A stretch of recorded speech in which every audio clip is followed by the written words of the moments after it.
শেখানো শুকরিয়া আদায় করছি যে আল্লাহ পাক আপনাকে আমাকে দিয়েছেন সুন্দর ফুল, সুন্দর ফল, মিঠা নদীর পানি। তাই বুকের শক্তি মুখের কাছে আনি আদায় করছি মহান রবের শুকরিয়া খানি যে আল্লাহ তাআলা আপনাকে আমাকে দিলেন সুন্দর ফুল, সুন্দর ফল, আকাশ জমিন, চন্দ্র তারা। সে রব্বুল আলামিনের দরবারে আমরা বলছি আলহামদুলিল্লাহ। সবাই আরেকবার বলছি আলহামদুলিল্লাহ। অতঃপর দরুদ সালাম পেশ করছে আকে নামদার তাজদার মদিনা দুলালে আমিনা সাইয়্যিদুল মুরসালিন শাফিউল মুযনিবিন রাহমাতাল লিল আলামিন নবী মুহাম্মদুর রাসূলুল্লাহ সাল্লাল্লাহু আলাইহি ওয়াসাল্লাম। সম্মানিত আজকের এই মাহফিলের সম্মানিত সভাপতি সাহেব এবং আজকের মাহফিলের সম্মানিত আমন্ত্রিত উলামায়ে হযরত এবং মঞ্চের সামনে উপবিষ্ট কোরআন প্রিয়, ইসলাম প্রিয়, দ্বীন প্রিয় আল্লাহ তাআলা সম্মানিত ভাইরা, আমরা এখানে যারা আসছি আমরা কেউ বেশি চিল্লাপাল্লা করব না, কথা বলা যাবে না। কারণ কোরআন থেকে যেখানে তেলাওয়াত করা হয়, কোরআনের তাফসীর যেখানে করা হয়, সেখানে হই হুল্লোড় করা যায় না। কারণ হই হুল্লোড় স্বভাবত হচ্ছে ইহুদি খ্রিস্টানদের। কারণ রাসূল আসুন আমরা কোরআন থেকে আলোচনা শুনব। কি থেকে আলোচনা শুনবো? কোরআন থেকে আলোচনা শুনবো। তার আগে আমরা সকলে মিলে আল্লাহ নামের স্লোগান দিয়ে আশেপাশের সমস্ত মানুষদেরকে জানিয়ে দিতে চাই এখানে তাফসীর মাহফিল শুরু হয়ে গেছে, আর বাহিরে বসে থাকার কোনো সুযোগ নাই। রাজি আছেন সবাই? আমার সাথে স্লোগান দিতে পারবেন সবাই? আমি যখন বলবো লিল্লাহে তাকবীর তখন কি হাত উপরে উঠাবেন সবাই, ঠিক আছে? নারায়ে তাকবীর, নারায়ে তাকবীর, দিন ইসলাম, দিন ইসলাম। এই তো মাশাআল্লাহ, আবার বলেন দিন ইসলাম, দিন ইসলাম। নাস্তিকতা নিপাত যাক, দিন ইসলাম জিন্দাবাদ। নাস্তিকতা নিপাত যাক, দিন ইসলাম জিন্দাবাদ। কোটি প্রাণে একই আওয়াজ, খোদাদ্রোহী সার পাবে না এই বাংলায়, ঠাই হবে না মুসলমানরা জেগেছে আজ। সবাই মিলে জোর কদমে সামনে চলো, চলো চলো সামনে চলো, সবাই মিলে একে তালে দাও না স্লোগান নারায়ে তাকবীর। ইসলামেরই জন্য দেশের হয়েছে জন্ম, ইসলামের বিরুদ্ধে গেলে দেশ হবে ভিন্ন, ঠিক কিনা বলেন? ইসলামের বিরুদ্ধে গেলে দেশ হবে ভিন্ন। ইসলামেরই জন্য দেশের হয়েছে জন্ম, ইসলামের বিরুদ্ধে গেলে হয়ে যাবে দেশ ভিন্ন। ইসলামের বিরুদ্ধে যারা নিয়ত অবস্থান, এই বাংলায় ঠাঁই হবে না, যাও হিন্দুস্তান। ইসলামের বিরুদ্ধে যারা নিয়েছে অবস্থান, এই বাংলায় ঠাঁই হবে না, যাও হিন্দুস্তান, যাও হিন্দুস্তান। জোর কদমে সামনে চলো, চলো চলো সামনে চলো, সবাই মিলে একে তালে দাও না স্লোগান নারায়ে তাকবীর, লিল্লাহে তাকবীর, দিন ইসলাম, দিন ইসলাম, দিন ইসলাম, দিন ইসলাম, লিল্লাহে তাকবীর। এই দেশেতে থাকতে হলে কোরআন মানতে হবে, একে তালে দাও লিল্লাহে তাকবীর। মাশাআল্লাহ, আলহামদুলিল্লাহ। আমরা এখন সরাসরি কোরআনুল কারীমের তাফসীরের দিকে চলে যাব, আর দেরি নয়, এদিক সেদিক নয়। আসুন, আজকে আপনাদের সামনে হবে কোরআনুল কারীমের ৮ নম্বর সূরা, সূরা আনফালের ২ নম্বর আয়াতে কারিমা থেকে আপনাদের সামনে আলোচনা করব। আল্লাহ সুবহানাহু ওয়া তাআলা এখানে মুমিনদেরকে একটি মেসেজ দিয়েছেন। মুমিনদেরকে কি দিয়েছেন? একটি মেসেজ দিয়েছেন। কোন ব্যক্তি যদি, কোন মুমিন যদি ৫টি আমল করে, আমল কয়টা? জোরে বলেন কয়টা? আরে জোরে বলেন কয়টা? কোন মুমিন যদি ৫টি আমল করে, এই ৫টি আমল করার কারণে আল্লাহ রাব্বুল আলামিন কিয়ামতের ময়দান যেদিন কায়েম হয়ে যাবেন, কিয়ামতের ময়দানের দিনে আল্লাহ সুবহানাহু ওয়া তাআলা তার বান্দাকে ৩টি স্পেশাল আমল দিয়ে ভূষিত করবেন। সুবহানাল্লাহ বলেন। তাহলে আমল করতে হবে কয়টা? ৫টা আমল করলে পুরস্কার দিবেন কয়টা? তাহলে আমল হচ্ছে ৫টা, পুরস্কার কয়টা? কয় নাম্বার সূরা থেকে আলোচনা করব? 8 নাম্বার। কয় নাম্বার সূরা? 8 নাম্বার সূরার আয়াত কত নাম্বার? মাশাআল্লাহ, আলহামদুলিল্লাহ। কোরআনের পাখিরা সুন্দর মনে রাখতেছে, আলহামদুলিল্লাহ। এই কোরআনের পাখিরাই হচ্ছে আগামী দিনের ভবিষ্যৎ। আপনার সন্তানটা যদি কোরআনওয়ালা হয়, আপনার সন্তানটা যদি ধার্মিক হয়, কখনো কোনো সন্তান তার মাতা পিতাকে বৃদ্ধাশ্রমে পাঠাতে পারে না। কথা বলেন ঠিক কিনা? এই জন্য থাকা দরকার অন্তরে কোরআনের শিক্ষা, কারণ কোরআনের শিক্ষা মানুষকে আদর্শবান মানুষ বানায়, আর জাগতিক শিক্ষা মানুষকে আস্তিক আর নাস্তিক বানায়। কথা বলেন ঠিক কিনা? এই জন্য আপনার সন্তানগুলোকে কোরআনওয়ালা বানাবেন, দিনদার বানাবেন। আপনি মাত্র 1 টাকার জন্য, 5 টাকার জন্য, 10 টাকার জন্য, সম্পত্তির জন্য, কিন্তু ভাইরা মনে রাখবেন, আপনার সন্তানের ভিতর যদি কোরআনের জ্ঞান থাকে, হাদিসের জ্ঞান থাকে, কখনো তো আঘাত করা দূরের কথা, সারা জীবন নিজের রক্ত বিক্রি করে হলেও মাতা পিতার চিকিৎসা করবে, কখনো মাতা পিতাকে গালি দিবে না। কথা কি ভুল বললাম? আসুন তাহলে আজকে আলোচনা হবে কয় নাম্বার সূরা? 8 নাম্বার সূরা 2 নাম্বার আয়াতে কারিমার মধ্যে আমার আল্লাহ পাক পৃথিবীর সমস্ত মানুষদেরকে জানিয়ে দিলেন, রে দুনিয়ার মানুষেরা, তোমরা যদি 5টি আমল করতে পারো, এই 5টি আমল করার কারণে আল্লাহ রাব্বুল আলামিন তোমাদেরকে কিয়ামতের ময়দানে 3টি পুরস্কার দিয়ে ভূষিত করবেন। আমার আল্লাহ পাক বললেন, ইন্নামাল মুমিনুনা আল্লাযীনা ইযা যুকিরাল্লাহ, আল্লাহু আকবার বলেন। 1 নম্বর গুণ হচ্ছে ইন্নাল্লাযীনা, নিশ্চয়ই যারা, ইযা যুকিরাল্লাহ, আল্লাহর কথা শোনার পরে ওয়াজিলাত কুলুবুহুম, তাদের অন্তরটা হচ্ছে, আল্লাহ রাব্বুল আলামিন এবার বললেন, ওয়াজিলাত কুলুবুহুম ওয়া ইযা তুলিয়াত আলাইহিম আয়াতুহু যাদাতুহুম ঈমানা। আল্লাহু আকবার বলেন। 2 নম্বর গুণ হচ্ছে আল্লাহ রাব্বুল আলামিন এবার দুনিয়ার মানুষদেরকে ডেকে বললেন, ওয়াইদা তুলিয়াত, যখন তোমাদের সামনে তেলাওয়াত করা হবে, আলাইহিম আয়াতুহু, আল্লাহর কোরআনের আয়াত, যাদাতুহুম ঈমানা, তখন তোমাদের ঈমানগুলো বৃদ্ধি হয়ে যাবে। সুবহানাল্লাহ বলেন। আমার ভাইরা, এই যে তাফসীর মাহফিলের আয়োজন করা হয়েছে, আল্লাহ পাক এখানে 2 নাম্বার পয়েন্টে বললেন, ওয়াইদা তুলিয়াত আলাইহিম আয়াতুহু যাদাতুহুম ঈমানা, তোমাদের সামনে যখন কোরআনুল কারীম তেলাওয়াত করা হয়, তোমাদের সামনে যখন কোরআনের তাফসীর করে শোনা হয়, রে বান্দা, ও বান্দা, চাতক পাখির মতো শুনে থাকো। শুনে থাকে লাভ কি? শুনে থাকলে লাভ হচ্ছে আল্লাহ রাব্বুল আলামিন তোমার ঈমানগুলোকে বৃদ্ধি করে দিবে। সুবহানাল্লাহ। কোরআন শুনলে কি বাড়ে? সবাই বলেন, কোরআন শুনলে কি বাড়ে? ঈমান বাড়ে। কোরআন শুনলে ঈমান বাড়ে, কোরআনের তাফসীর শুনলে ঈমান বাড়ে। আমার ভাইরা, দীর্ঘ 16টি বছর থেকে যারা তাফসীর মাহফিল করতে দিত না, তাফসীর মাহফিল করলে পরে অনুমতির প্রয়োজন হতো, কারণ তারা ভালো করেই জানে কোরআন শুনলে মুসলমানদের ঈমান বেড়ে যাবে। কি বেড়ে যাবে? কোরআন শুনলে মুসলমানদের কি এমন জাদু আছে যে কোরআন ছাড়া তোমরা বোঝো না? সবাই দলে দলে মুহাম্মাদের দলের দিকে যোগ দিচ্ছ, ওই মুহাম্মাদের ভিতরে কি এমনটা জিনিস রয়েছে তোমরা যা দেখে পাগল হয়ে গেছে।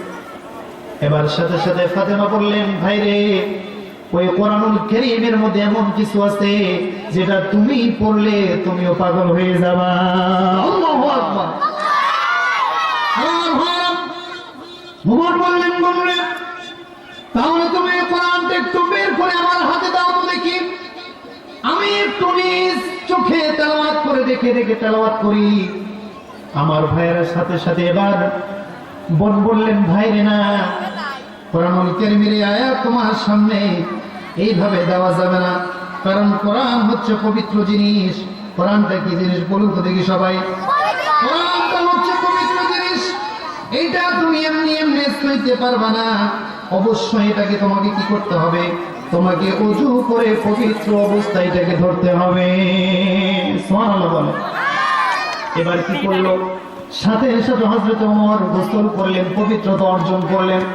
গোসল করে পবিত্রতা অর্জন করার পরে এবার কি করলো, হযরত ওমরের হাতে কোরআনুল কারীমের ওই সূরা তাহার আয়াতগুলো তুলে দেওয়া হলো। সূরা তাহার আয়াতগুলো পড়ার সাথে সাথে হযরত ওমর আরবি খুব ভালো বুঝতো, আরবি বিষয়ে খুব বিচক্ষণ ছিল। কোরআনুল কারীমের সূরা তাহা তেলাওয়াত করার পরে হৃদয়টা শক্ত হৃদয়ের মানুষ, পাথরের মতো শক্ত হৃদয়ের মানুষটা তৎক্ষণাৎ মোমের ভিড় মতো তার অন্তরটা গলে গেল, আর বলল, আইনা মুহাম্মদ, মুহাম্মদ কোথায়, আমাকে মুহাম্মদের কাছে নিয়ে যাও। আল্লাহু আকবার বলে, মুহাম্মদের কাছে নিয়ে যাও। এবার সাথে সাথে হযরত ওমর রাদিয়াল্লাহু তাআলা আনহুকে সাথে সাথে কোথায় নিয়ে যাওয়া হলো, বিশ্ব নবীর কাছে নিয়ে যাওয়া হলো। সেই সময় বিশ্ব নবী জনাবে মুহাম্মদ রাসূলুল্লাহ সাল্লাল্লাহু আলাইহি ওয়াসাল্লাম দারুল আরকাম এরকম সার পাহাড়ের পদদেশে কোরআনুল কারীমের দাওয়াত দিচ্ছিলেন চুপি চুপি সারে। হযরত ওমর সেখানে চলে গেল। চলে যাওয়ার পরে যেই তরবারি নিয়ে বিশ্ব নবী জনাবে মুহাম্মদ রাসূলুল্লাহ এটা বাদর ডাইরেক্ট একটা আছে সাল্লামের গর্দান কেটে আনার জন্য রওনা করেছিল, সেই তরবারিটা বিশ্ব নবীর কদম মোবারকে দিয়ে বললেন, ইয়া রাসূলুল্লাহ, ইয়া হাবিবাল্লাহ, আমি বুঝতে পেরেছি যে কালামের দাওয়াত আপনি দেন, এই কোরআনের দাওয়াত আপনি মানুষের কাছে দেন। ও নবী, এটা দুনিয়ার কোনো মানুষের কাজ নয়, এটা হচ্ছে মহান নবীর কাজ। আমি বুঝতে পেরেছি। ইয়া রাসূলুল্লাহ, ইয়া হাবিবাল্লাহ, আপনি আমাকে কালেমা পড়াই দেন। আশহাদু আল্লা ইলাহা ইল্লাল্লাহ ওয়া আশহাদু আন্না মুহাম্মাদান আবদুহু ওয়া রাসূলুহু। হযরত ওমর কালেমা পড়ে ইসলামের ছায়াতলে চলে আসলেন। কালেমা পড়ে ইসলামের ছায়াতলে চলে আসার পরে হযরত ওমরের ঈমান আস্তে আস্তে বৃদ্ধি হচ্ছে। তার মানে ভাইরা, আমি এই উদাহরণটা কেন দিলাম এবার বুঝতে পেরেছেন? আল্লাহ পাক কোরআনুল কারীমের সূরা আনফালের এখানে 2 নম্বর পয়েন্টের কথা যে বলেছেন, ওয়াইদা তুলিয়াত আলাইহিম আয়াতুহু যাদাতুহুম ঈমানা। কোরআন শুনলে মানুষের ঈমান বৃদ্ধি হয়। কি বৃদ্ধি হয়? অনেক দাম। কথা বলে না, কি বৃদ্ধি হয়? শুরু করলো 10 মিনিট, প্রত্যেকটা ধর্মগ্রন্থের প্রতিনিধি হিসাবে সকলে শেষ করলো, সবার শেষে দিয়েছে কোরআন। সুবহানাল্লাহ বলে। কোরআন পড়বে কে? মিশরের কারি আব্দুল বাসেত। মিশরের কারি আব্দুল বাসেত শুরু করলো কোরআনুল কারীমের প্রথম সূরার নাম কি? সূরাতুল ফাতিহা। আউযু বিল্লাহ বলে কোরআনুল কারীমের সূরা ফাতিহা একটা টান দিলেন। সূরা ফাতিহা একটা টান দেওয়ার সাথে সাথে 10 মিনিট প্লাস হয়ে 13 মিনিট পর্যন্ত হয়ে গেল। সুবহানাল্লাহ বলেন। যিনি বিচারক তিনি লাল বাটন চাপ দেওয়ার তার হুঁশ হারিয়ে গেল। যখন 13 মিনিট পর্যন্ত তেলাওয়াত করলো, তার হুঁশ নাই, সে তেলাওয়াত করতেই আছে। বিচারক যতই শুনতেছে ততই তার হৃদয়টাকে আল্লাহ পাক প্রশান্ত করে দিচ্ছেন। সুবহানাল্লাহ বলেন। এবার যখন 13 মিনিটের জায়গায় 20 মিনিট হয়ে গেল, 20 মিনিট হয়ে যাওয়ার পরেও বিচারের কোনো ধান্দা নাই যে লাল বাটনটা টিপ দিতে হবে। যতগুলো ব্যক্তি ছিল সবাই রাগে ফায়ার হয়ে গেল। হিন্দুকে দেওয়া হলো 10 মিনিট, খ্রিস্টানদেরকে দেওয়া হলো 10 মিনিট, বৌদ্ধকে দেওয়া হলো 10 মিনিট, অন্য জাতিদেরকে দেওয়া হলো 10 মিনিট করে। কিন্তু কারি আব্দুল বাসেত মুসলমানদের প্রতিনিধিকে এত লং টাইম সময় দেওয়া হচ্ছিল কেন? ওইটার যে আয়োজক, ওই সম্মেলনের যিনি প্রধান, তার খোরাক রাগ হয়ে উঠে এসে বিচারের গায়ে একটা ধাক্কা দিয়ে বলতেছে, তোমার কি হুঁশ নাই? এই যে মুসলমানদের পক্ষ থেকে কারি আব্দুল বাসেত তেলাওয়াত করতেছে কোরআন, এই কোরআনুল কারীম তেলাওয়াত করে সূরাতুল ফাতিহা শেষ করে ফেললো, তোমার কোনো হুঁশ নাই। কারি আব্দুল বাসেত সুযোগ পেয়েছে, যেহেতু লাল বাটনে টিপ দেয় নাই, অতএব আমার সময় আছে, সূরা ফাতিহা তেলাওয়াত শেষ করে সূরা রহমান তেলাওয়াত করা শুরু করে দিয়েছে।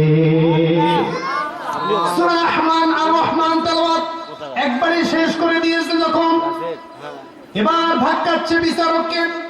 বিচারককে ধাক্কা দেওয়ার সাথে সাথে বিচারক অবাক হয়ে বলছে, লাল বাটন কি, গ্রিন বাটন কি, সবুজ বাটন, আমি কিছু বুঝতেছি না, মাথা নষ্ট হয়ে গেছে। এবার এই প্রধান যিনি, আয়োজকের যিনি প্রধান, উনি বলতেছে কোরআন শুনলে যে ঈমান বাড়ে, কোরআন শুনলে যে মানুষের ঈমান চাঙ্গা হয়, এই হচ্ছে আরেকটা দৃষ্টান্ত। এবার যখন সবাইকে 10 মিনিট সময় দিল, আর মুসলমানদের পক্ষ থেকে কারি আব্দুল বাসেতকে আনলিমিটেড সময় দিল, এই জন্য ওই বিচারকের প্রতি আন্তর্জাতিক আদালতে একটা মামলা হলো। যেহেতু আন্তর্জাতিক অপরাধ সে করেছে, আন্তর্জাতিক কনফারেন্সে সে নিয়ম ভঙ্গ করছে, এই জন্য তার নামে একটা কি হলো, মামলা হলো। এই মামলা যখন হলো, এই বিচারকের হাতে হ্যান্ডকাফ পরিয়ে আদালতে তোলা হলো। এবার জজ সাহেব তাকে জিজ্ঞাসা করলো, প্রত্যেককে দিলে তুমি 10 মিনিট করে, আর মুসলমানকে তুমি কেন 10 মিনিট পার হয়ে যাওয়ার পর তুমি লাল বাটন টিপলা না, এই অপরাধ কেন করলা তুমি? এবার ওই বিচারক বলতেছেন সাহেব, আমি ছোট্ট একটা কথা আপনাকে বলতে চাই, আপনি কি শুনবেন? বলে হ্যাঁ অবশ্যই বলেন, শুনতে রাজি আছি। বলতেছিল যে খ্রিস্টানদের যিনি ধর্মের যাজক, তিনি এসে খ্রিস্টানদের কিতাব পুরো শুরু করলো। আমার ব্রেন ঠিক ছিল, আমার মস্তিষ্ক ঠিক ছিল, আমি স্বাভাবিক ছিলাম। 10 মিনিট শেষ করছে, আমি টাইম দেখলাম, আমি লাল বাটন টিপে দিলাম, তার সময় শেষ। হিন্দুরা যখন তাদের ধর্ম তেলাওয়াত করলো, 10 মিনিট দিলাম, আমার মাথা ঠিক ছিল, সময়ের দিকে তাকাচ্ছিলাম, তাকে 10 মিনিট দিয়ে দিলাম, সে চলে গেল। কথা বুঝেন নাই মনে হয়? কিন্তু মুসলমানদের পক্ষে থেকে কারি আব্দুল বাসেত এসে সূরা ফাতিহার এমন একটা টান দিল, আমার মাথার শেষ তখন আর নাই। আমি জমিনে আছি না আসমানে আছি, মাটিতে আছি না জমিনে আছি, আমার কিচ্ছু আমার শেষ নাই। আপনি বলেন পাগল যাদের শেষ নাই তাদের কি কোনো বিচার হয়? এবার জজ সাহেব বুঝতে পারলো, যেহেতু তোমার শেষ ছিল না, যেহেতু তোমার ইয়াই ছিল না, তাহলে এটা কিসের বিচার? যাও, তোমাকে নির্দোষে খালাস করে দাও। সুবহানাল্লাহ বলবেন না? এইভাবে পুরো বিশ্বের ভিতরে কালিমার পতাকা দোলবে, সেদিন সবাই খোদাই বিধান পে দুঃখ বেদনা ভুলবে। ঠিক এরা বলেন, কোন একদিন এদেশের আকাশে কালিমার পতাকা দোলবে, সেদিন সবাই খোদাই বিধান পে দুঃখ বেদনা ভুলবে। একাকী নিরমণি নির্জন পথে যাবে, কোনজন কটু কথা কবে না, কোনদিন পথে ঘাটে সম্পদের লোভে খুনারা জানি রবে না। ঠিক না বলেন? একাকী নিরমণি হবে, খুনারা জানি রবে না, সেই দিন আর নয় বেশি দূরে,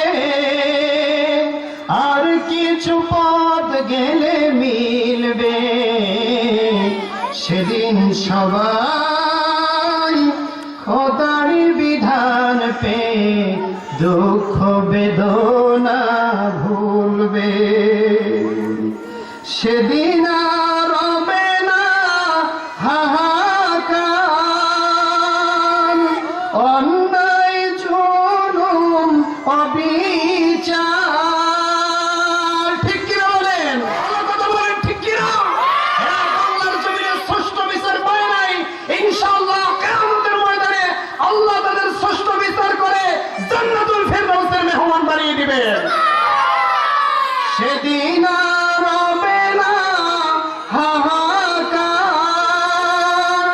অন্যায় জুলুম অবিচার থাকবে না অনাচার দুর্নীতি কদাচার থাকবে না অনাচার দুর্নীতি কদাচার সকলেই শান্তিতে থাকবে সেদিন আর নয় আর বেশি দূরে আর কিছু পদ গেলে মিলবে সেদিন আর নয় বেশি দূরে আর কিছু পদ গেলে মিলবে কোনো একদিন এদেশের আকাশে কালিমার পতাকা দুলবে সেদিন সবাই খোদাই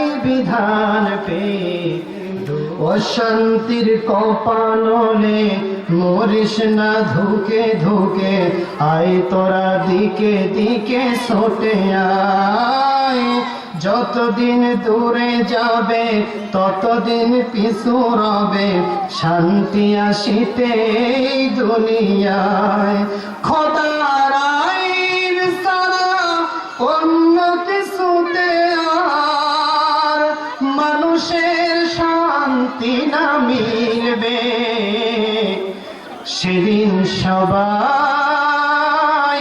খোদাই বিধান পে দুঃখ বেদনা ভুলবে কোন একদিন এদেশের আকাশে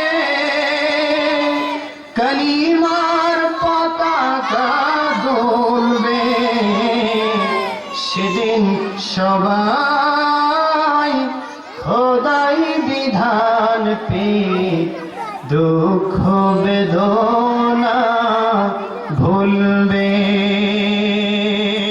মারহাবা বলেন আমার ভাইরা তাহলে বলতেছিলাম কোরআনুল কারীম মানুষকে দিতে পারে শান্তি কথা বলে ঠিক কিনা আনজালনাহু ইলাইকা লিতুখরিজান নাস মিনাল যুলুমাতি ইলান নূর আল্লাহু আকবার বলবেন না আল্লাহ পাক বলেন নবী এই কোরআন তোমার প্রতি নাযিল করেছি অন্ধকার জগতের মানুষগুলোকে আলোর দিকে নিয়ে আসার জন্য আমার ভাইয়ের আপনি সুদের সাথে জড়িত ঘুষের সাথে জড়িত জেনার সাথে জড়িত নেশার সাথে জড়িত ইয়াবা ফেন্সিডিলের সাথে জড়িত ও বান্দারে এখনো সময় আছে তওবা করো আর আল্লাহর কাছে মাফ চাও আল্লাহ রব্বুল আলামিন তোমাকে আলোর পথ নূরের পথ বান্দারে অতএব লা তাহজান হতাশা হওয়ার কোনো কারণ নাই গুনাহ করেছো ভয় পাওয়ার কোনো কারণ নাই আল্লাহর রহমত থেকে নিরাশ হয় না ও বান্দা এখনো সময় আছে তওবা করো আল্লাহর কাছে মাফ চাও আর সমান পরিমাণ গুনাহ যদি করো আমার আল্লাহ তোমাকে মাফ করে দিবে আপনি গুনাহ করেছেন ভয় পাচ্ছেন মনে হয় আল্লাহ আমাকে মাফ করবে না না বান্দারা গুনাহ করেছো তাহাজ্জুদের জায়নামাজে দু চোখের পানি ছেড়ে দিয়ে মালিককে যদি বলো মালিক জীবনে কত গুনাহ করেছি কবিরা গুনাহ সগীরা গুনাহ শিরক বিদআত অন্তরকে কালো করে ফেলেছি ও মালিক তোমার কাছে গভীর রজনীতে হাত তুলে চোখের পানি ছেড়ে দিয়ে কান্না করি ও আল্লাহ আপনি আমার জীবনের গুনাহ মাফ করে দেন কসম করে বলছি, চোখের পানি নাকের নরম জায়গার কাছে আসার সাথে সাথে আল্লাহ রাব্বুল আলামিন তোমার জীবনের গুনাহগুলোকে মাফ করে দিবে। আমার ভাইরা, তাহলে আসুন কোরআনুল কারীমের এই গুণগুলো অর্জন করি। এক নাম্বার গুণ বললাম, বান্দার সামনে যখন আল্লাহর কথা বলা হবে বান্দার অন্তরগুলো কেঁপে উঠবে। দুই নাম্বার, যখন কোরআন থেকে তাফসীর শোনা হবে তখন অবশ্যই অন্তরগুলো আল্লাহ রাব্বুল আলামিন ঈমানগুলো বৃদ্ধি করে দিবেন। তিন নাম্বার হচ্ছে আল্লাহ রাব্বুল আলামিন এবার বললেন ওয়া আলা রাব্বিহিম ইয়াতাওয়াক্কালুন।